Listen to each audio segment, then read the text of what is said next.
Welcome to my educational channel విద్యా ఉద్యోగ సమాచారానికి స్వాగతం.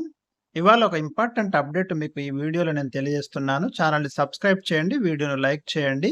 ఇక్కడ ఒక ఇంపార్టెంట్ ఇష్యూ ఏందంటే, ఒకవేళ ఇన్‌స్టిట్యూట్ మారితే ఫీజు వెనక్కి అంటే యూజీసీ తాజాగా గైడ్‌లైన్స్ ఇచ్చింది.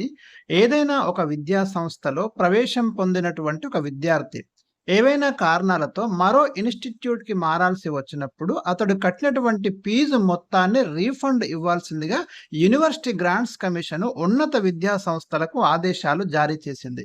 ఇది చాలా మంది స్టూడెంట్స్ ఎదుర్కొంటున్నటువంటి సమస్య అండి. ఎందుకంటే ఒక విద్యా సంస్థలో ఒక స్టూడెంట్ జాయిన్ అయిన తర్వాత అతడు ఫీజు పేమెంట్ చేసుకుంటాడు. ఇన్ కేస్ ఇంకొక విద్యా సంస్థలో అతడు ప్రవేశం పొందాలనుకుంటే ఇది క్యాన్సిల్ చేసుకొని ఇక్కడ ఫీజు కొన్ని యాజమాన్యాలు రిటర్న్ ఇవ్వడం లేదు.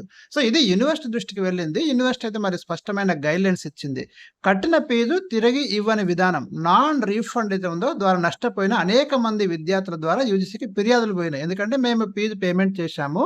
అనివార్య కారణాల వల్ల అక్కడ సీట్ రద్దు చేసుకొని వేరే కాలేజీలో జాయిన్ అవుతున్నాము. కానీ ఈ కాలేజీ యాజమాన్యం మాకు ఫీజు తిరిగి ఇవ్వడం లేదు అనేది ఇక్కడ ప్రధానమైనటువంటి సమస్య యూజీసీ దృష్టికి పోతే, యూజీసీ ఏం చేసిందంటే ఉత్తర్వులు ఎలా ఇచ్చింది? ఆ ఫిర్యాదుల ఆధారంగా యూజీసీ ఈ నిర్ణయాన్ని తీసుకుంది. ఉన్నత విద్యలో విద్యార్థులకు నష్టదాయకం కాని విధానాలు ఉండాలని భావించింది.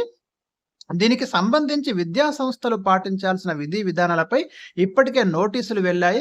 పాటించని వాటిపై తగిన చర్యలు తీసుకోనున్నట్లు కూడా అందులో రాశారు. ఈ గైడ్‌లైన్స్ ఎవరెవరికి వర్తిస్తుందంటే అండర్ గ్రాడ్యుయేట్ డిగ్రీకి కానివ్వండి, పోస్ట్ గ్రాడ్యుయేట్ కానివ్వండి, యూనివర్సిటీలు అందించే రీసెర్చ్ ప్రోగ్రామ్స్ వారికి అందరికి కూడా వర్తిస్తాయి. సో స్టూడెంట్స్ ఎవరైతే ఉన్నారో మీరు ఏదైనా విద్యా సంస్థలో ప్రవేశం పొంది దాన్ని క్యాన్సిల్ చేసుకొని మరో విద్యా సంస్థలోకి వెళ్ళాలనుకుంటే ఇక్కడ పేమెంట్ చేసినటువంటి ఫీజు మొత్తాన్ని కూడా మీరు తీసుకోవచ్చును. ఇందుకు యూజీసీ అయితే మరి గైడ్‌లైన్స్ ఇవ్వడం జరిగింది. సో ఈ విషయాన్నైతే ఈ వీడియో ద్వారా మీకు అందజేయడం జరుగుతుంది. మరిన్ని ఇలాంటి ఇంట్రెస్టింగ్ వీడియోస్ కోసం ఈ ఛానల్‌ని అయితే సబ్స్క్రైబ్ చేసుకోండి.